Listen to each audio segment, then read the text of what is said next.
Thanks for having me today. Like Lindsay said, I'm Stephanie. I'm from the Free to Be Me program at the Stedward Center.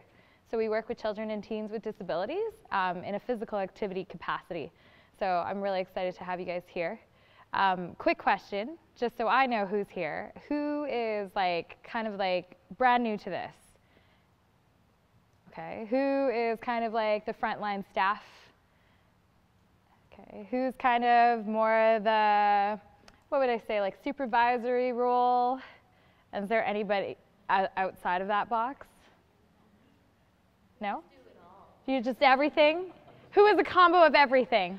Perfect. Okay, cool. So today we're just going to talk a little bit about inclusive opportunities, how to provide inclusive programming, and then on top of that too, I promise I won't talk the full time. We're going to get you guys to do a little bit more moving and modifying and creating as well too. So my contact is right there. You can see me after too if you have any questions. But just a little bit about what we're going to do. We're going to talk about who we are and what we are. We're going to talk about the concept of adapted physical activity and why it's so important, and talk about inclusiveness and how we can do that and be a part of that. So just a little bit about the Stedward. Sorry, I have to kind of look backwards. We obviously choose to inspire individuals' achievement in both adaptive physical activity and para-sport by conducting and applying innovative research, widely sharing expert knowledge, and delivering highly accessible programs for all who are experiencing disabilities. So that's Free to Be Stedward in a nutshell. We actually work with 5 different categories that range from adults to athletes to FES training, so functional electrical stimulation. We go out into the communities as well too. And then this is my bread and butter, the Free to Be Me program. Like I said, we work with children and teens ages 4 to 19 with various impairment. So we don't have to have a formal diagnosis, but basically we say that if you have any sort of motor deficit, we welcome you with open arms. So our goal is to provide physical activity for these kids to be healthy, active, feel confident about themselves, to experience success in physical activity, and to become vital, self-determined adults in the end. So APA, what is this adapted physical activity? So there's a couple basic principles that we follow. So the first one is to include a person with a disability in the making of decisions. I know you're like, oh yeah, it's pretty straightforward. But you'd be surprised how many people do not provide this opportunity. So we'll talk a little bit about how you can do some of that. Give the individuals as many choices as possible. This one I think is really good for you guys, but partial participation or physical assistance is preferred over not participating. So you guys as frontline staff, I think that's going to be really vital when you're working in your summer camps or your groups or your school setting and where have you. People with disabilities should be offered the same variety or sports, games, and recreational activities as their peers. And you guys as leaders will be able to provide that. And community-based activities should be taught in the community wherever possible. So with those, we basically say, how are we going to provide this adapted physical activity possibilities? Well, the number one thing is by providing opportunity. And so by doing that, we need to be inclusive. So why should we be inclusive? Why inclusion? Well, let's see. How should we define it? So there's a couple. The action or state of including or being included within a structure. So by being included within this structure could mean something as simple as having a ramp to come up to the center stage. It could be someone being able to sit beside you in a wheelchair, but it could also be being part and participating fully within a program. Inclusion is a sense of belonging, feeling respected, valued for who you are, feeling a level of support, energy, commitment from others that you can do your best work. The idea of social acceptance and the feeling of belonging,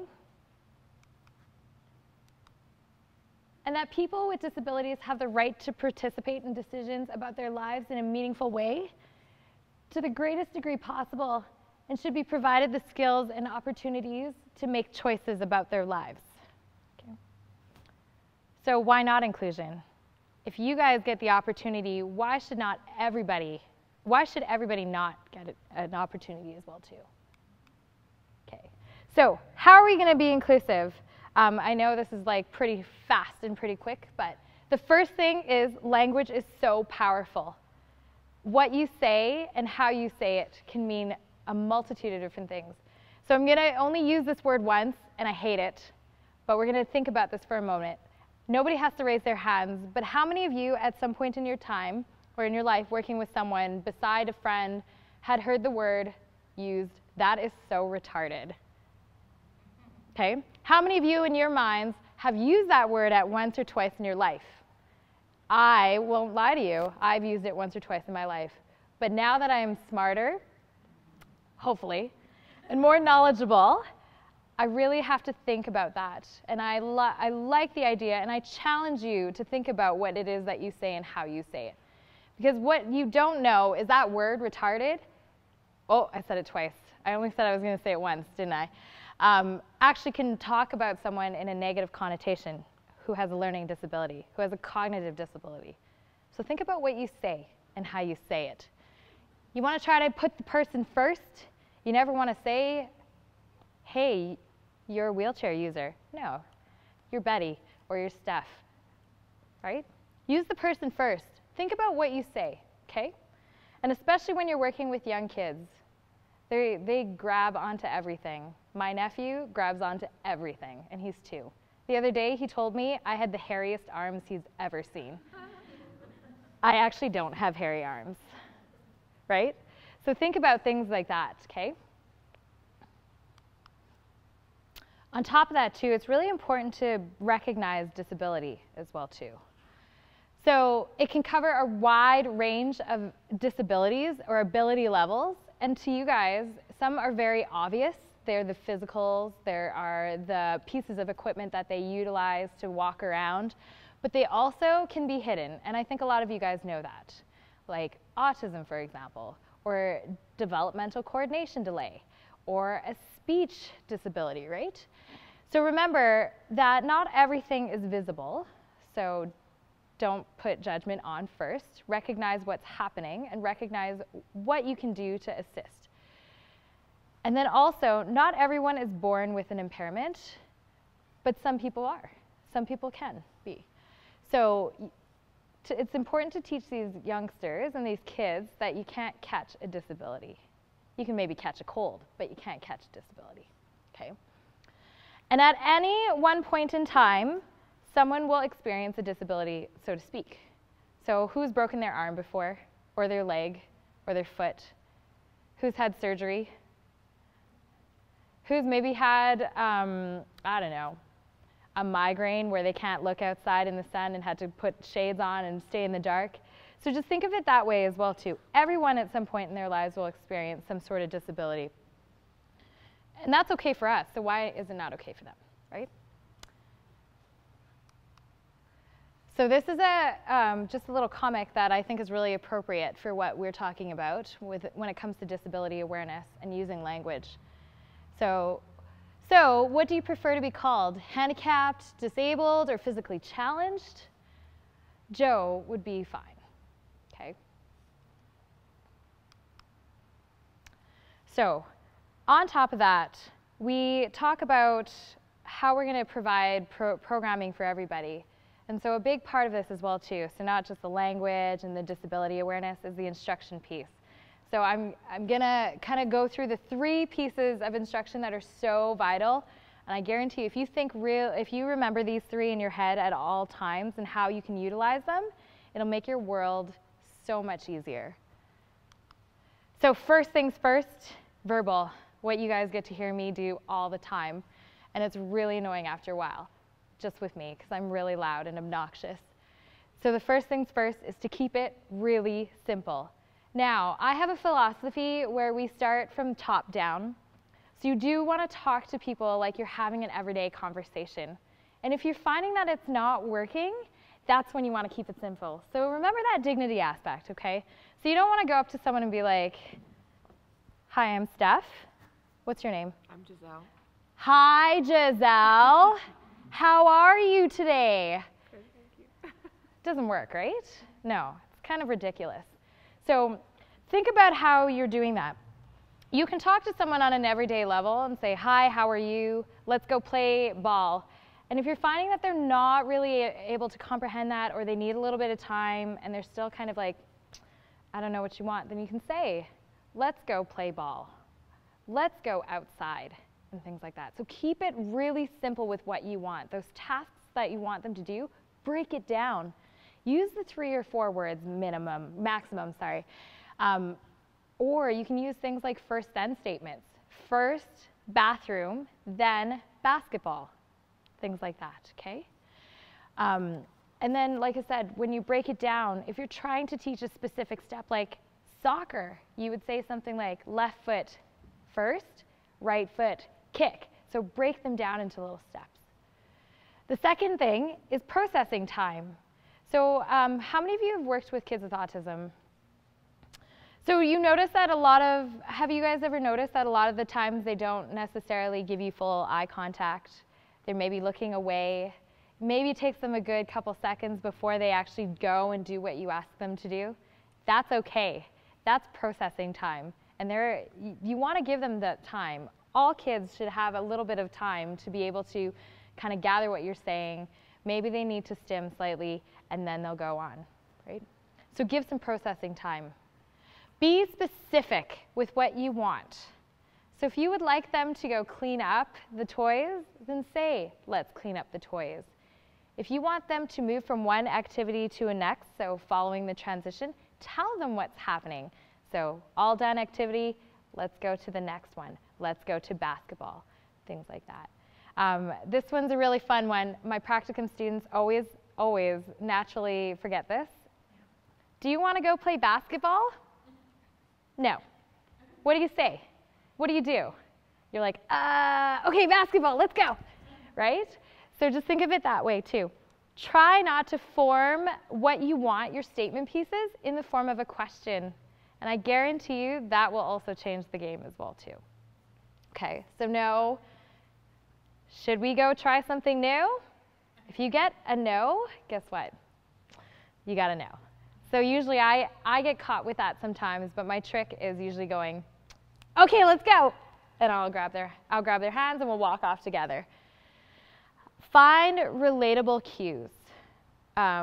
You want to be able to identify ways that they can work through this, whether it's saying jump like a bunny or slither like a snake, things like that, or kick the balloon. It can be very direct or it can be very creative as well too. So use your creativity to find ways to do that. And avoid using idioms like keep your eye on the ball. The other day I watched a video that showed a dad talking to his son about hitting a baseball, and he's like, keep your eye on the ball. And what do you think he did?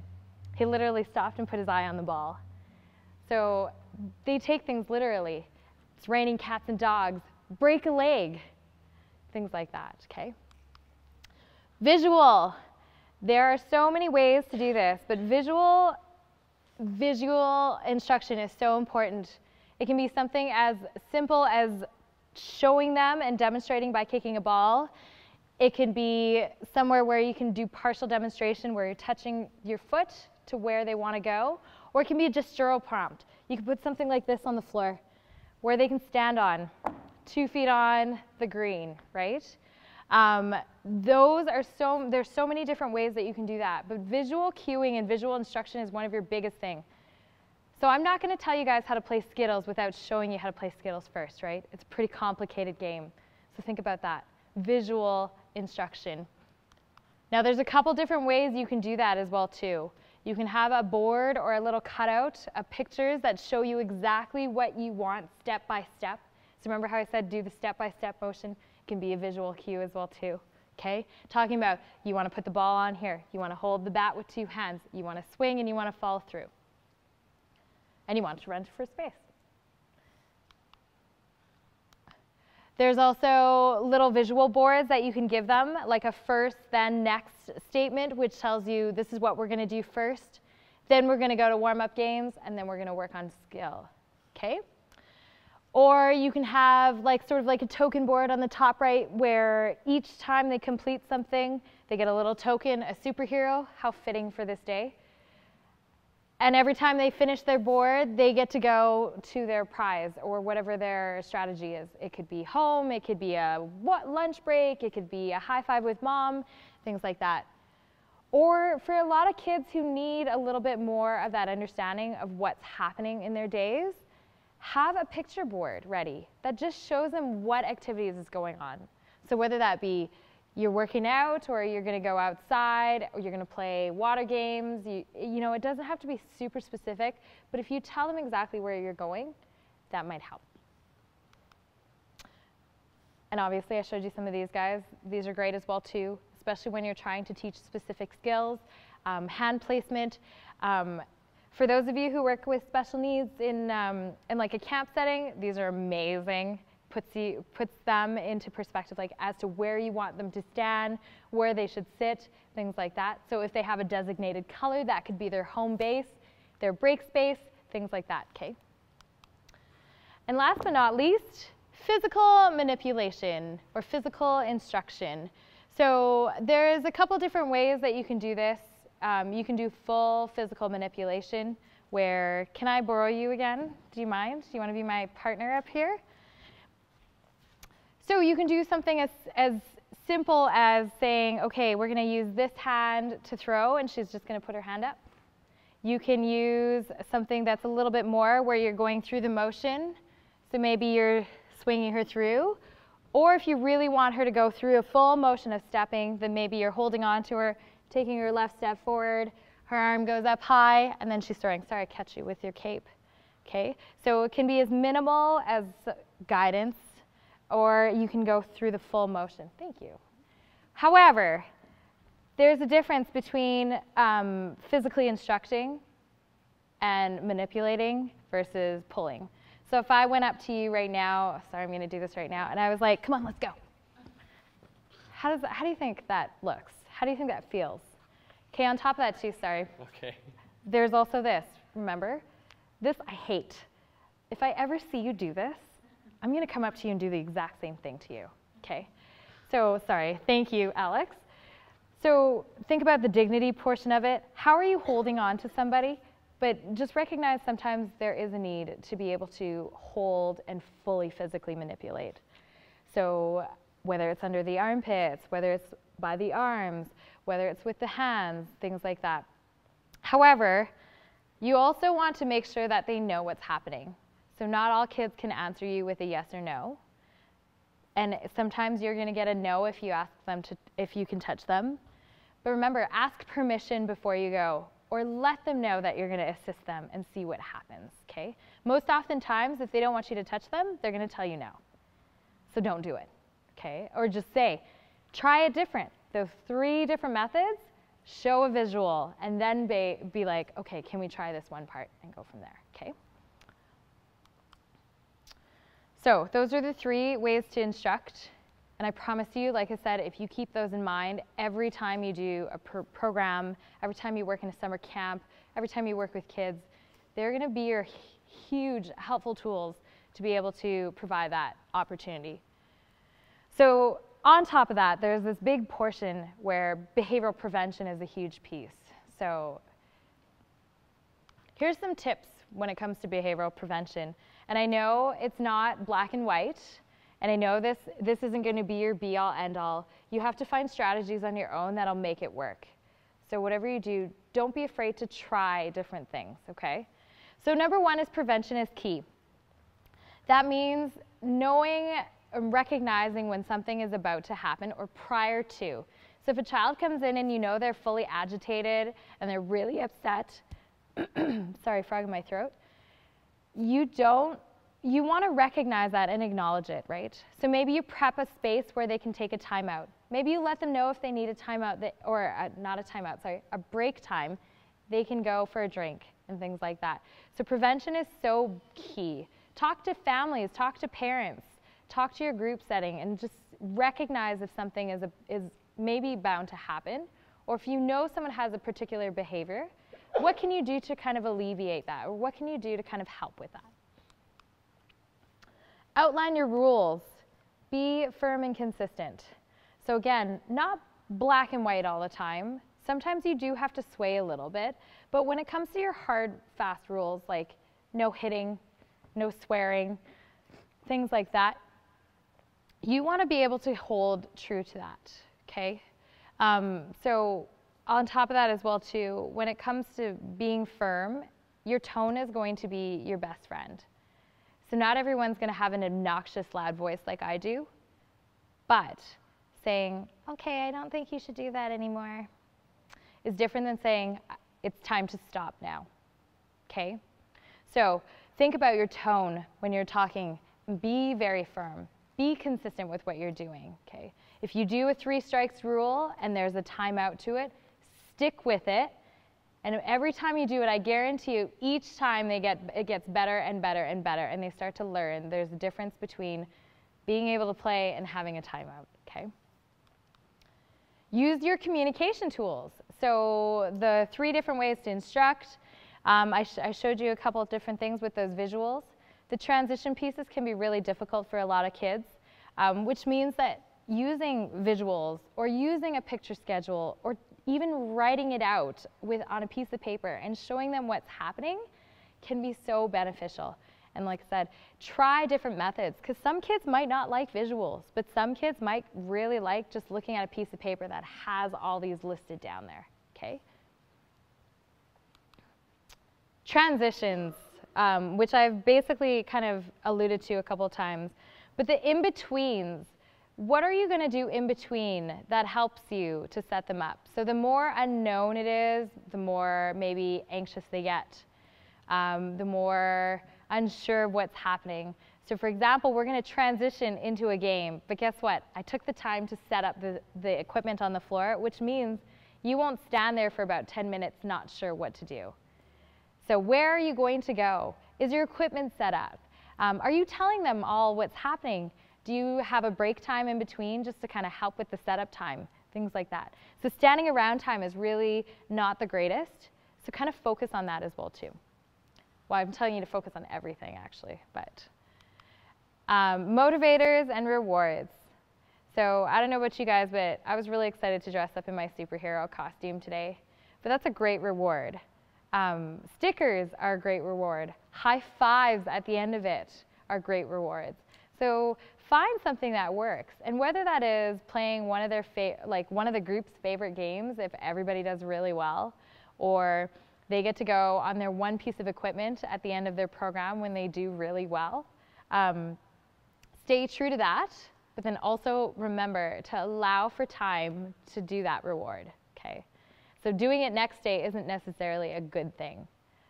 Finish it at the end. Make sure you incorporate it into their program or the person's program, okay? Recognize the need for breaks. Not everyone can have the attention span to do something for 15 minutes straight. If they're even able to participate for maybe 10 times out of the 15 minutes, so say if we're doing a group game of soccer and they're able to kick the ball 10 times, maybe that's pretty awesome. I don't know about you guys, but that's more participation than not. So I allow them to have a small break, and then we say, let's go back and do 10 more times, right? So recognize those needs for breaks and promote them and allow them so they can re-regulate, the kids can have a moment to themselves, and then they'll try it again. And each time, like I said, if you keep recognizing that and you start to pull back a little bit, you'll see they'll start to last longer and longer. I know we said this before, but if you ask a question, just make sure you listen to the answer. So really think about how you're forming your instruction. Is it a question? Or is it not? And parents, aides, sisters, brothers, whomever comes with this child are so, so important as well too. They know more than we will ever know because they get to work with them and they get to live with them and be with them. So always ask them. And praise good behavior. So there's a difference between saying good job and saying great kicking. Great listening skills. So praise the behavior itself, not just good job. Okay? Okay. But on top of that too, just being aware when it comes to prevention is your space. So I can think of a bunch of different things that can happen in this space that may or may not irritate or agitate someone. So just think of little things or recognize what's happening in your surroundings. You as frontline staff or as kind of the leaders, it's good to know these things more than just saying, okay, I'm just going to teach this game and this is what I'm looking at. You're watching everyone around you. You're watching if someone really loves playing with hats or if they don't like to get wet and they're going on the slippy slide. Oh, there's trees and there's clouds and there's planes. I have a tummy ache today. The floor is so scrunchy, it's on my feet and I'm wearing bare feet. You know, things like that. And just recognize what's happening in your surroundings. That can really, really help with your prevention. Okay. So the idea of behavior prevention, so this is intervention. Usually what happens is the behavior will happen. We won't really think anything of it, and at the end, that's when we're resolving everything. That's when all of our effort goes into it, which I think 100% of the time, that's what we do. Where we are just trying to fight that fire when it happens and say, oh my gosh, what can we do? What should we do? What could we have done? But the idea of behavior prevention is exactly that.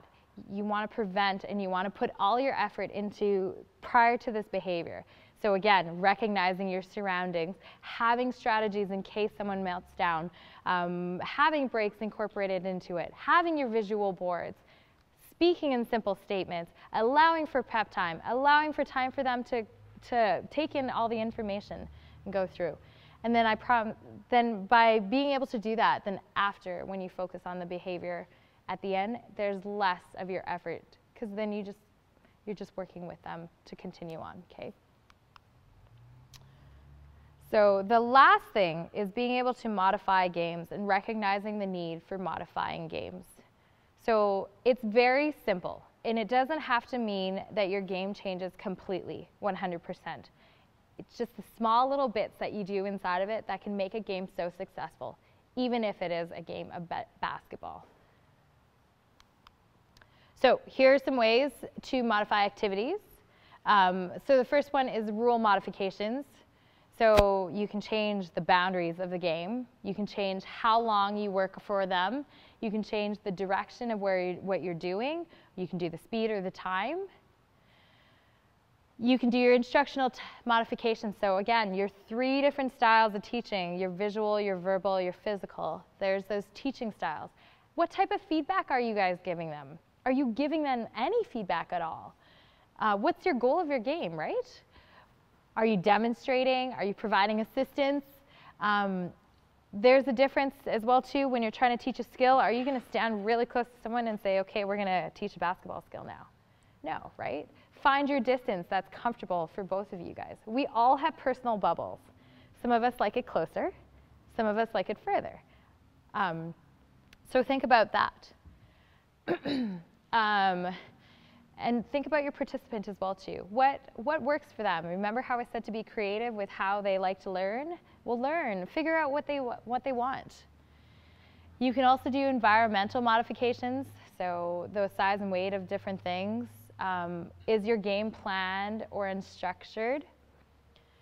Where are you? Are we doing it in a church? Are we doing it outside in the grass? Things like that. And figure out like, what are your goals of this game? What do you want it to be? Do you want it to be free play? Do you want it to be fun? Do you want it to be competitive? Things like that. And last but not least, which I think will be the easiest thing to change, is your equipment. Same thing, size and weight. Color, maybe one specific color could be an indicator of their favorite color, or it could be something that really aggravates them. Maybe try to stay away from a particular color. And I recognize not everyone has the financial means to have a whole ton of different equipment, but I brought a couple things just to show how easy it could be. If we're trying to learn how to catch and we just have a regular gator ball back there, that could be pretty tough. So here's an example of just like a really cheap, we call it an O ball. It has finger holes in them. It's a great light way to do it. There's also this. A beach ball. Did you see how it flew? Lots and lots of time to be able to catch that, right? So a balloon is also a very inexpensive way of learning how to catch and use materials and equipment as well too, okay? So think of that. Okay, so I promised you I was only going to talk for half an hour. But so what we're going to do now is we are going to split up into, I'm going to say 5 groups. So I don't even know how many of you guys there are. So I think it's about 8 per group. So you guys are going to split up into your groups really quick and get together, okay? And go. 1, 2, 3, 4, 5. Okay, that's good. Okay. So what's going to happen, you guys, is we're going to talk about creating and modifying games. Ooh, so exciting. So what's going to happen is, I know they're such cheaters. They went right beside the equipment, right? So they're ready. I'm just kidding. So what we're going to do is there's a whole bunch of stuff on the ground here. Okay? 1, 2, 3, 4, 5, 6, 7, 8, 9, 10. Okay, so each group is going to think, oh, this is going to be a free-for-all. This is a mishmash. You're going to choose one person from your group to designate as your person, and we're going to come to the center. Okay? So what we're going to do is you guys, as a group right now, you're going to think of two pieces of equipment, so a bunch. So this is a bunch, this is a bunch, this is a bunch. Does that make sense? Okay, you're going to, as a group, you're going to think of the 2 pieces that you really, really want. And then one person from each of your group is going to come to the center, right here. And we're going to Rochambeau. I'm just kidding. Okay, so talk to your group right now.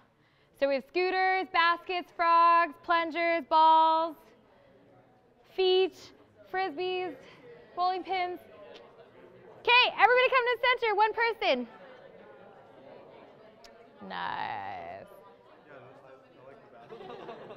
Okay, single person from each group, come out.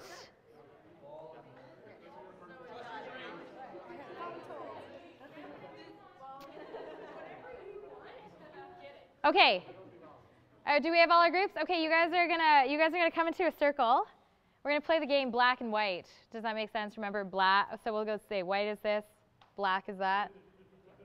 Okay. So you're gonna go black and white, or white, black or white. Okay. And I'm gonna choose someone who gets to move on. Okay, ready? Set, go. Black and white.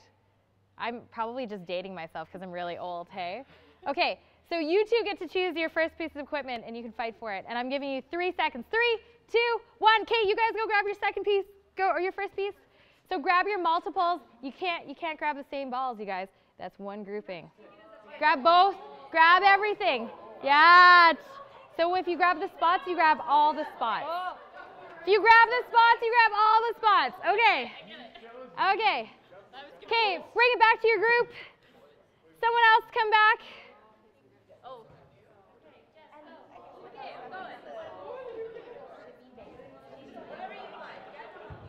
Okay.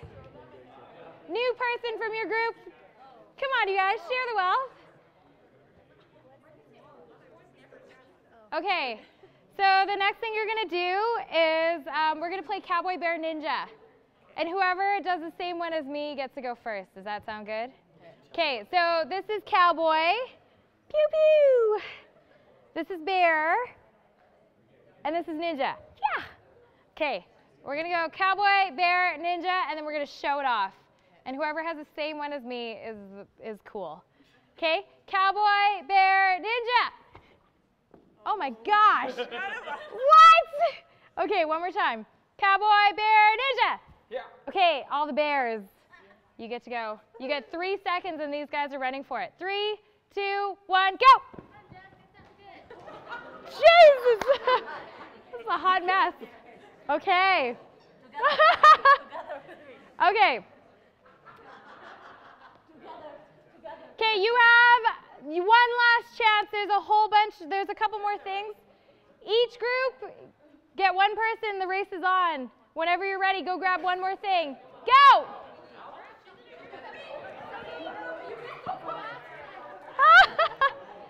Okay. So, what's going to happen, you guys? Okay, 5 seconds here. I know you're so excited to do this. You have about, I'm going to be really mean to you. You have about 7 minutes. That's it. You have 7 minutes to create a game using every single piece of equipment that you have. It's a group-based game.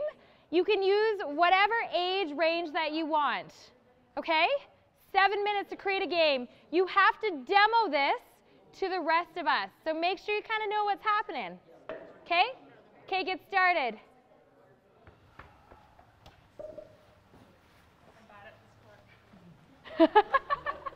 No pressure, hey?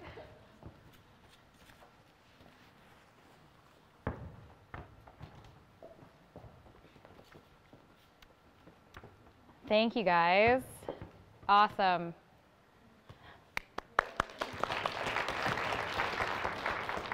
Okay, I forgot to tell you had to name your game, but that's not fair, so I won't make you name your game. Bowling. I like it, I like it. So simple, yet so mystical. Okay, I noticed there's a group down there. Did you guys want to move your place, or do you want to stay there?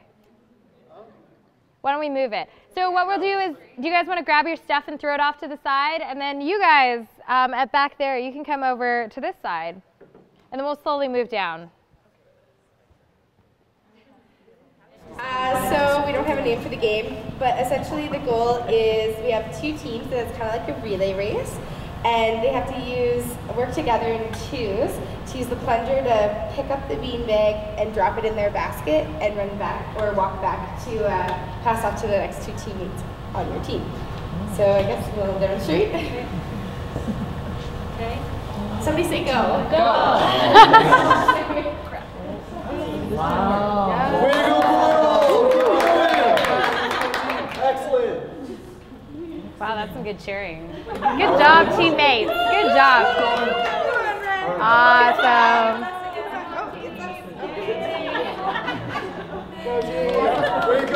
Awesome.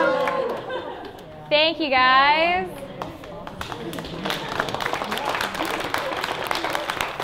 I have to say that's actually something we have never done with those plunges, so that's really exciting.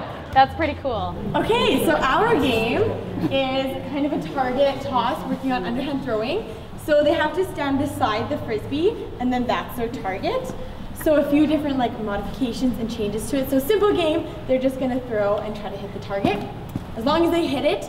So we said you can modify it by having someone hold it so it has to go through the hoop, so at different heights.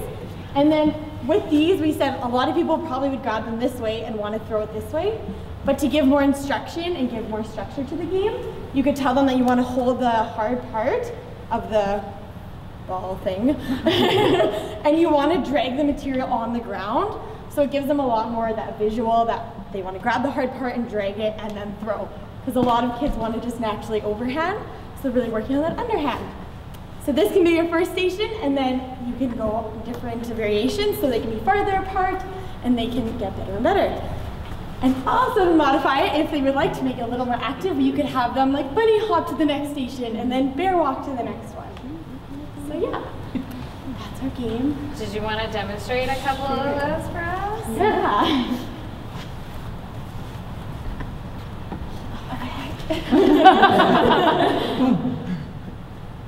Oh, nice. We can try.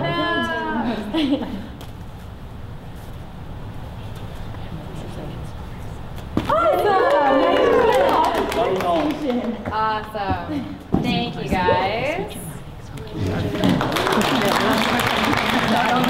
Okay. That's okay. This is called the Jungle Games, like the Hunger Games. Nice. So in reality, everyone should have a flag, but we didn't have enough, so just pretend. And then everyone starts on their little thingy-majigger.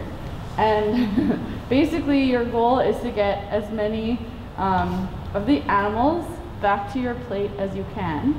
So for variation, you can run, you can walk, you can hop, you can crab walk, whatever is age appropriate, and bring them back the same way. However, if someone takes your flag out, you have to return that animal to the middle and start from your plate again. And you can only grab one at a time. Yeah, you can only come back grab one at a time. You have to come all the way back. Obviously, it would be bigger space. You can also have teams instead of individual if you put pennies on, and then you can count them all at the end. Whatever you want to do for that group of kids. So.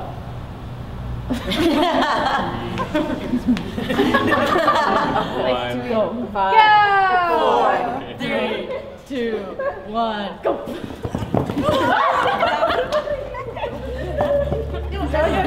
Oh, thank you guys. That's awesome. I actually had fun. So No pressure. our game is called Squeaky Chicken. So you use the foot to have the circle on the outside, and then there's the group of the scooters in the middle.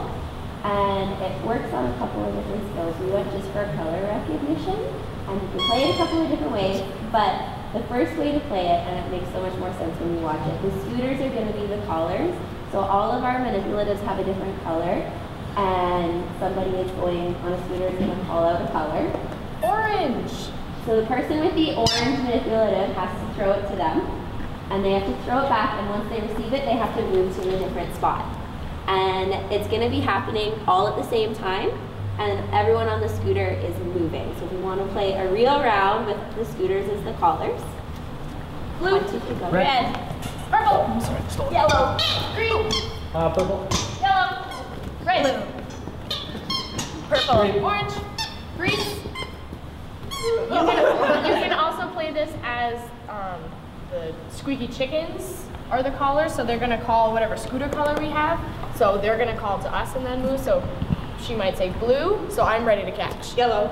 Purple. Green. Blue. Oh, cool. Thank you, guys. That's awesome. Thank you. Okay. So you're not done yet. You're not done yet. Okay. The bowling team. Yes, it was bowling. The bowling team, you are now working with someone in your group who is a wheelchair user, who has some contractures in their right side affected, but they have really hard difficulty maneuvering, manipulating, and moving their body. The plunger group, you have someone who maybe has a little hypotonia, a little bit of DCD. So basically, this coordination of being able to push things together is a no-go. Like, it's too hard. Okay. Who's the other group? The circle one. It was, you are working with someone who just has difficulty understanding your game, and it was way too hard. So every time you stood up in your 5, 4, 3, 2, 1, they were standing like this.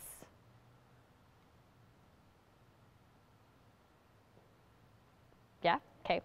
Your which was the other group? These guys. The throwing. You have someone with a visual impairment, a full visual impairment. And then you guys have somebody with autism who is nonverbal, who is not able to respond to you, who cannot follow directions very well. So when you tell them to sit, they run away. When you tell them to grab the chicken, they go like this. Okay?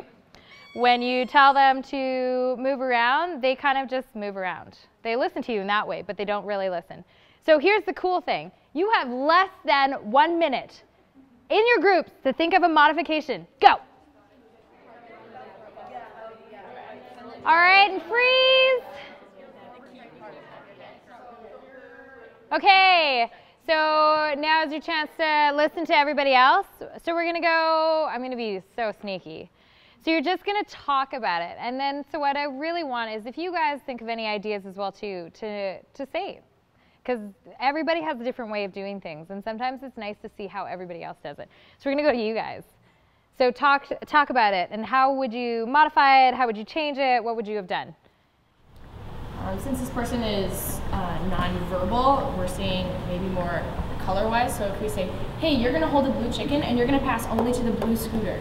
When you pass it, you're going to move to a blue foot so that they kind of know where to go when it's more visual rather than saying blue, orange, green, so that they don't have that. And if they're throwing and catching with the same person every time, it's a little bit less chaotic for them and they can kind of keep in the calm.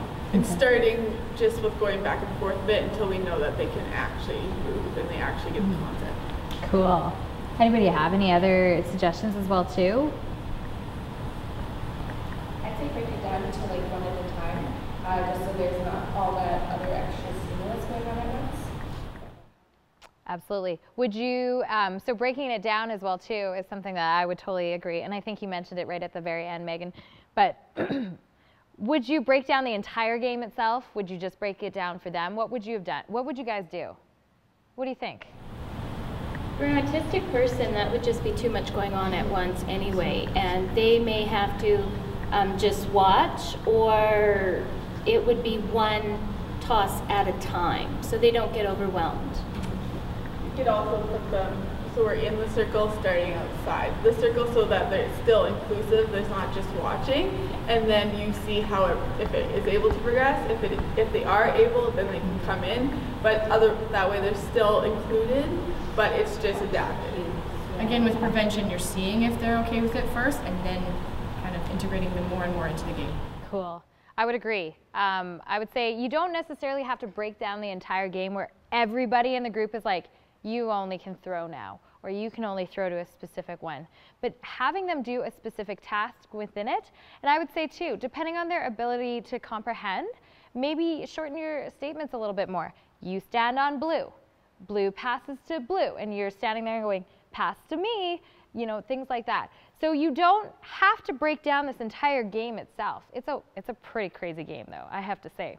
Pretty cool because it's hand-eye coordination, movement, talking, communication, all this stuff. So just think about how you can change theirs just ever so slightly to make them successful, because they're still part of it, right? The whole game is inclusion. Cool, thank you guys. Let's go, you guys. Okay, so we said we would take out the 5, 4, 3, 2, 1 because it's not necessary. Instead, okay, first we would assume that we explained it, we had visuals and did a demonstration, and then if necessary could have a little practice round so they could see how it looked. They could be, that person could either be standing out and watching for those 2 minutes or trying it with a person explaining it right beside them. But we said starting the game off with an auditory signal just so that it's more clear and that signal stays the same every time, whether that's a whistle or whatever it is. And then we also said to just take the flags out because that is just like a little bit more confusing, and that can be added in as a new rule later as they get used to it if that's how it works. If not, then don't. It's just how it works in the moment. Cool. So breaking it down, I'd be careful about, I'm pretty sure I knew what you were saying, but be careful about when you say they can sit out for 2 minutes just to watch it. So remember, if you're demonstrating and everybody is sitting out, that's okay. But if they're the only person sitting out and watching, it's a little bit harder. But I also like the idea of having someone beside them, like you said, to do that as well too. Does anybody else have any ideas? So this is someone who maybe has difficulty with understanding, taking directions. What else would you guys have done? I would just pair up with them and we would be on a team, and then we would do the game together, and then once I felt like they would understand, I would step back and they would do it by themselves. Cool. Anything else? First then might be really helpful with that too, if you can really limit the amount of instructions. First, run, then Chickens or whatever. Yeah, cool. You could even just make it, because it was a whole like who has the most at the end, you can make it more like a personal goal for them, like, okay, this time let's try and get 3. Because if they're still not getting it, like first time, okay, let's just get that one blue one. If they really like the color blue or whatever, just making it more about their goal. Absolutely.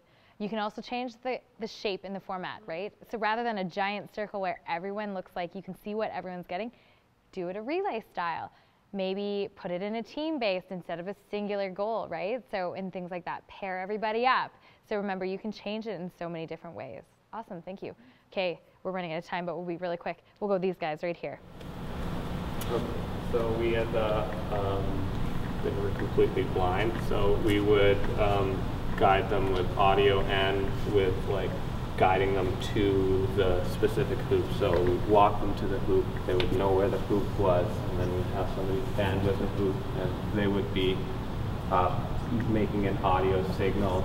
And then when we have the person toss it, if they miss, then we'd be like, okay, so you're a little bit to the left, like throw a little bit to the right, and just give a lot of audio guidance. Another thing we kind of said is, because the goal of this for us was just teaching that underhand skill, it wasn't as much of hitting the target, really. That was more just a motivation for kids to give them a goal. But since they can't see that target, obviously that's not going to be a huge motivation. It might just discourage them. It could just be an adaptation as the person's catching it.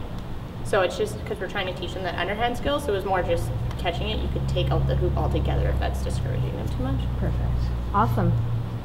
There are balls and nets with bells in them that you can totally use, and then they know if they've hit the target or not, and like paired that with the audio stuff would be good. You can also make the target bigger, so like take a mini parachute, put that down on the floor, and maybe put an audio signal in that, so like it's a much bigger and there's more success for that. Awesome. Because the other thing too is that you can make it a team-based thing. So you know, Michelle passed to me, and the person moving can move the target to try and you know, get the ball into the target, make it a team-based. So it doesn't really matter exactly where the ball goes, so much as that they're learning how to throw underhand. Awesome. And remember your audio cues. It's really expensive to buy a bell with a ball with a bell in it, and I get it. But you can use different things, like those squeaky chickens are wonderful little audio cues as well too. They're really annoying sometimes, but they're really awesome. Okay. Okay, you guys? Yeah, so we thought it would be really easy to, instead of getting the two plungers together, making it so that one person had to put it in the plunger and then link arms and hold the plunger together and move off and dump it. I really like that. That's awesome. I don't have anything else to say. That was really good. Yeah, that was awesome. Okay, last group, and then we're done for the day. All right, so our idea was, so for the bowling, so our individual was in a wheelchair. So what we would do is, at the beginning when they're about to throw, we'd actually have a chair there that everyone would sit in, and then they would put their legs out, and the goal was to roll it down their legs and try and aim it to hit the bowling pin. So that, and he also, had an impairment in his right arm. So that way everyone's sitting, everyone's using their legs, and it's just changing the game. Anybody else? So what if the child specifically was like, I don't like the fact that you're making everybody do the same thing as me. What would you do? So you just modified and changed your entire game for this one individual. And he's like, I don't like how you're making us do this. It's really weird. I personally, if that individual was in my camp, I probably wouldn't do the bowling game from the start. So I think before you even started, I would have hopefully made that adaptation. We would have started with that game, I think.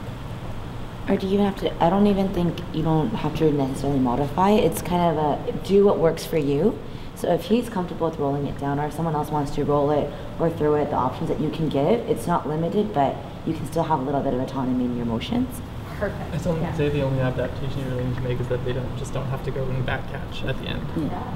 They just have, like, one of the counselors or whatever would just go and catch the ball and throw it back to them. Absolutely. Or you can ask them what they want, right? Maybe you could hand over hand and help them roll and things like that. So, sorry, there's no wrong answer to what you guys said. I just want you to think about it in this way as well too. If in the event someone does come up to you and says, I don't like that you're changing this entire game for me. This is really odd because now you're just singling me out. Now you're saying everybody has to sit like this and roll a ball down themselves, but maybe they can't do it themselves as well too, right? So just think about what you're doing and how you modify. And it can be so simple, or it can be really, really large, and you can change the game entirely. You can break it down. You can change the equipment, things like that. Cool. Thank you guys. That's it. I'm sorry I'm like 3 minutes over.